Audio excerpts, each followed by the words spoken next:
Folks, it's been a long-awaited video, but today we're going to talk about the weed whacker and everything that encompasses it, from what it is to what we throw it on to what we put on the bait and where we fish it at and stuff. So the weed whacker is our 4-inch little 3/16 ounce buzzbait.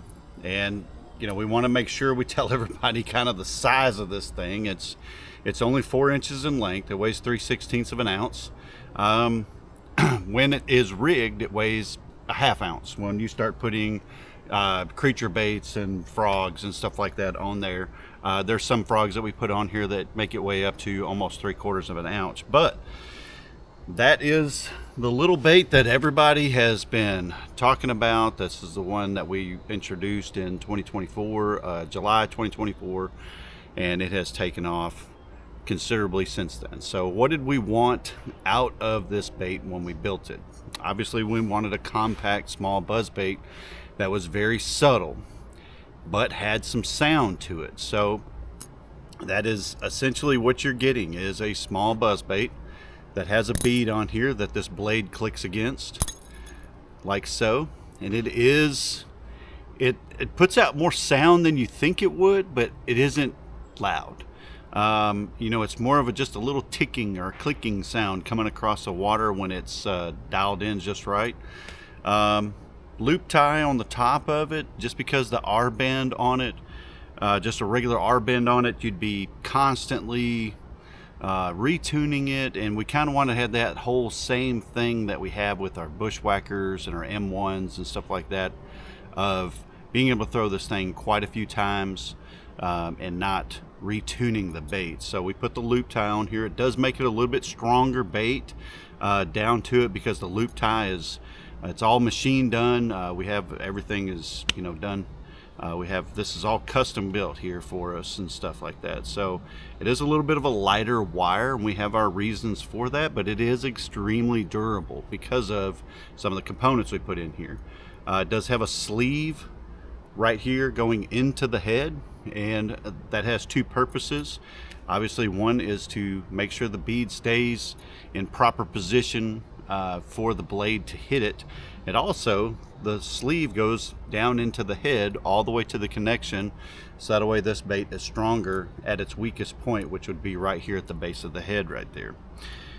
So this bait, what we wanted out of this, we wanted something that was very subtle, that still had a little bit of sound to it, but we also wanted a bait that we could skip extremely well, and this bait does do that very well.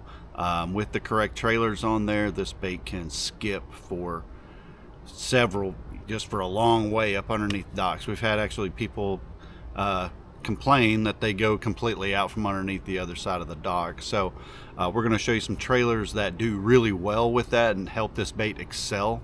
And then also with this bait, the weighting on it, when we started tinkering with it, we wanted something that would run slow as well. So not only is this, you would think that this bait needs to be burned with a creature bait on it or something like that to keep it up on top of the water, when in fact that it doesn't.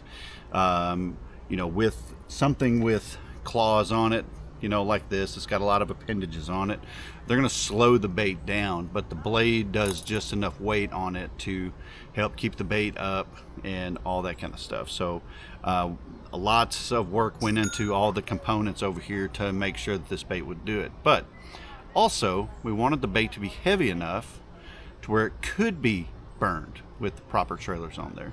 So you can actually rip this thing across the water and it will not blow out on you, which is kind of a big deal in the buzzbait world, because most buzzbaits, when you reel them too fast, they tend to lay on their sides or they flip completely over, and all kinds, you know, just, it's a lot of the torque that's on the blade makes the bait roll and stuff like that. They're just not weighted properly for that. But that is something that we wanted to do with this bait. So you can slow roll it, you can burn it, you can skip it, you can flip this bait, you can run it across grass, rocks, docks, wood, everything. This has by far become our favorite buzzbait in the shop to, you know, do everything with. So as far as buzzbaits go, because it does get bit. Places to fish this at, pretty much throw it anywhere you're going to throw a regular buzzbait at. But the one thing about this bait is that it can be used in creeks and ponds and, you know, slack water, and it can be used out on big water, and, you know, we've used it to catch schooling fish with it because of our ability to burn it and rip it through schools and stuff like that. So you know, the limitations of this bait are the limitations of your imagination with this bait. So with that being said, what we're going to talk about is what we throw this bait on, and, you know, to everybody is going to be, you know, a little different on what they throw it on. This is just what we like to throw it on, or what I like to throw it on. And a 7-foot rod is kind of my go-to on a lot of stuff, and this being no different. This one right here is a 7-foot medium heavy fast, so it's pretty much something that I would throw spinnerbait on, or just kind of just a do-all rod. You don't have to have any special equipment for this. You know, when you start getting into big buzz baits, you know, some of these buzz baits like our Bushwhacker M1, when you fully rig them up, they weigh an ounce. So you need to pay attention to the gear that you're using with that, so you make sure that you have a rod that is balanced for and strong enough to hold a bait that weighs an ounce. This one being as light as it is, the 7-foot medium heavy just does that for us. Now, I am showing you guys the level NGX 7-foot medium heavy fast. One thing that we do like about this rod, now this rod does come in 2 versions. It comes in a cork handle and a foam handle. With throwing something buzz baits, moving baits, stuff like that, I really don't care about the cork or anything. The foam handle is just fine, but this rod has a little bit of a shorter handle on it. So flipping this bait, if you're slinging it around boat docks, or you're trying to skip it up underneath stuff, the shorter handle on here allows me to do that a little bit easier. I don't have a handle sticking out here on this rod to get in the way of sleeves or hoodies or clothing, or just becomes kind of cumbersome. So you know, the level NGX 7-foot medium heavy fast has been the go-to rod here lately that we've kind of leaned to on that. So now if I'm really fishing docks, or I'm really skipping, and this is literally what I'm honing in on with this, then the 610 medium heavy fast is a better option, because it is so easy to manipulate the rod for me. It's a shorter rod, so your casts become a lot more accurate on that. Got freaking bugs, it's getting dark, bugs on me. So anyway, you know, a little shorter rod. Now, as far as a longer rod, I mean, if you feel comfortable with that, that's fine. Just make sure the rod's got plenty of tip on it, because this is a little bit of a lighter buzzbait. So you want something with a little bit of tip on it to give it a little bit of, you know, for a little give.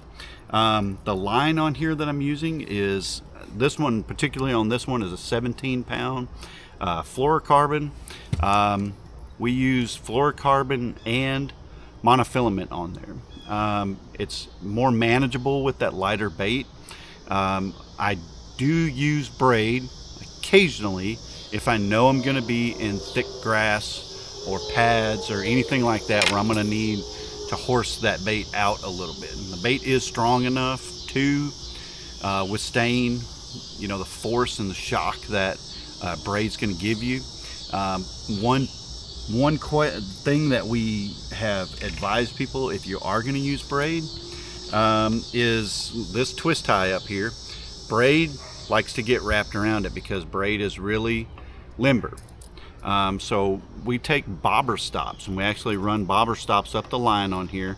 We tie the bait on, then we run the bobber stops down, and then it allows that line to be just like that, like it would be with monofilament. You wouldn't have any issues with that. We did put out a video about like that. We'll put a little short out on this platform so that you guys can kind of see that. So that's the only difference with the braid. What we recommend with it, the braid will get kind of tangled up every now and then. If you're skipping it and stuff, it'll get off in this little twist tie right here and it'll damage that braid. Now the reel that we're using is a 7.3 to 1 reel. It's plenty fast. If you're just slow rolling it or whatever and you want to use something in the 6.5 to 1 or something like that, that's fine. But when you're really collecting line with this, or if you're putting a heavier bait on it, you really need more speed on here. So 7.3 is my go-to speed on this one. This one right here is just an old Daiwa Tatula SV 7.3 to 1. I've got another reel that's same gear ratio and a lose that I use on here. You can, if you're going to be burning it, you're going to be covering a lot of water, which in the fall that's going to happen, then we'll actually switch over to an 8 and higher reels, just so we can cover a lot more water, because trolling motor is going to be on high and you're going to be burning that bait back to you. So you want something that's going to be able to collect the bait on that. So no preference on whatever your preference is on reel brands or even fluorocarbon and everything like that. We like the Zingline Goro 17. I'm old school, so when I'm using monofilament, I typically use Big Game on that 17, 20 pound.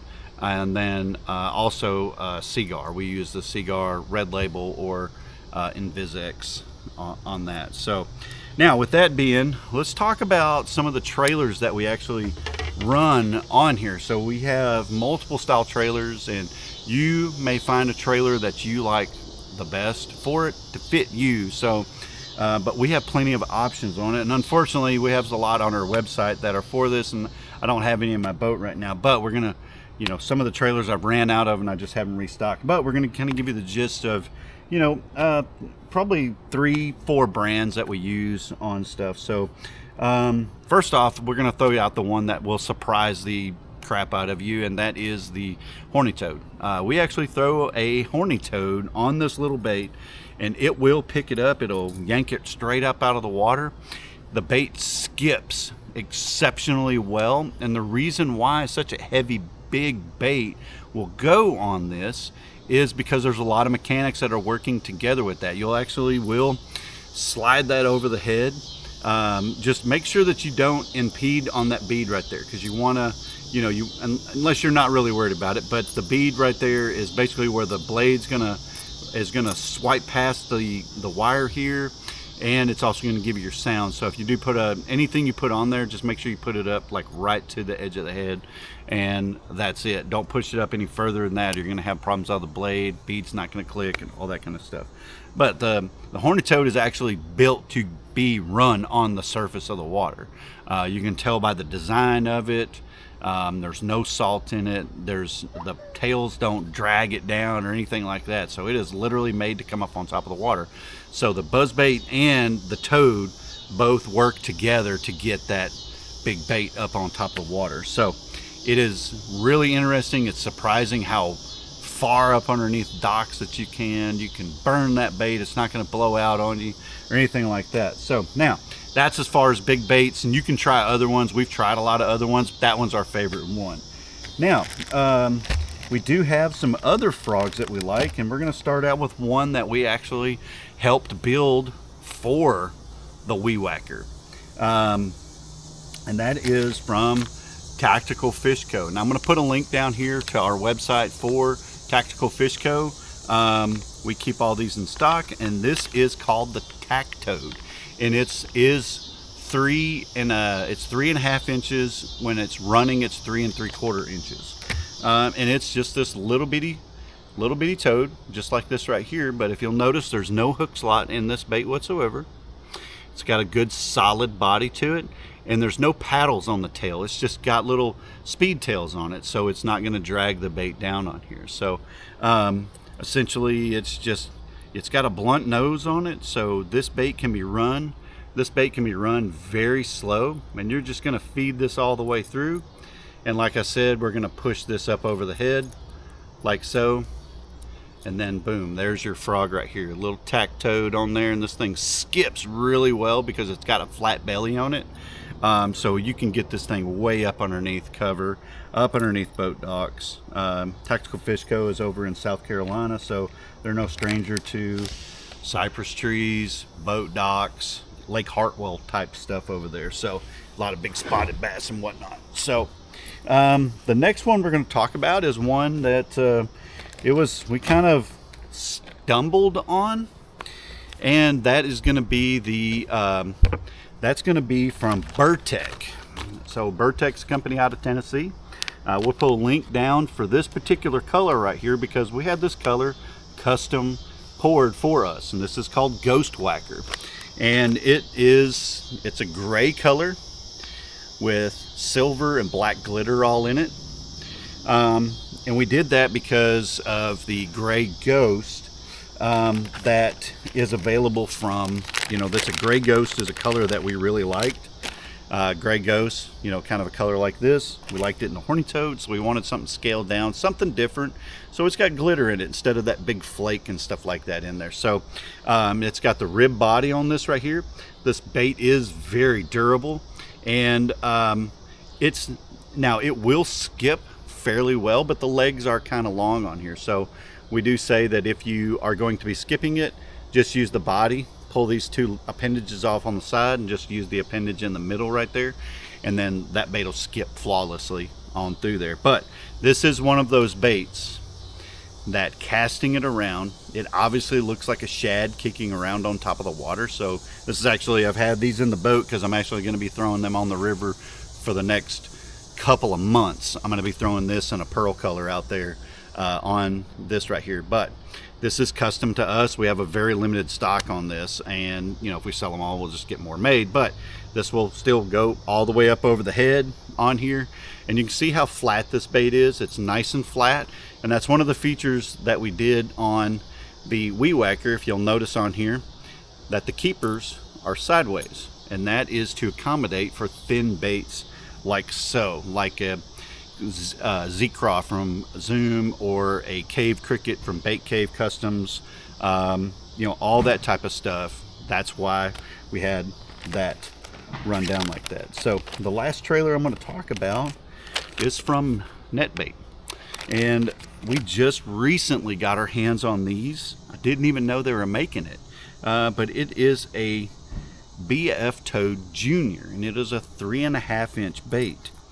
And same way as we showed you with the tack toad, we're just going to take and we're going to run that all the way down to the bottom there and up over the top. Boom. Little trailer right there for that. This thing skips really well. It casts really well. It is one of the lighter of all of these that I've shown you, but it casts exceptionally well. It's very comfortable to cast, and it does skip well. So it runs faster on the water, runs higher up on top of the water than the tack toad does, just because it is a lighter bait. So it is going to give a little bit of a different sound, which is something that all of these different baits, they change the tone of the buzz bait, because they squat a little bit lower in the water, they ride a little bit higher, they pull, they make it run faster, they make it run slower, all that kind of stuff. So try different plastics on it. Grub style baits work on there, twin tail baits work on there really well, and then all of these ones that we're showing you right here. So you can go check out all of the stuff over at BrazalaCustomLures.com. You can check out the level rods. We're trying to work on with the website, trying to start shipping them and stuff like that. But we're really happy with that company. We do have one from Pulse that we like, and we have one from Arc that we like as well. Yeah, go to BrazalaCustomLures.com. Like I said, I'm gonna down below, I'm gonna post everything that we've shown you tonight for the Weed Whacker. So yeah, go. It's a great time to get out there with it. It's non-intrusive bait, and it's getting into that time of the fall right now where the smaller baits are really going to excel, and covering water is going to really excel. So the Weed Whacker is going to come in, be a big player in the fall time bite. So appreciate you guys watching, and yeah, go check us out over at BrazalaCustomLures.com. You can also check us out over at TackleWarehouse.com.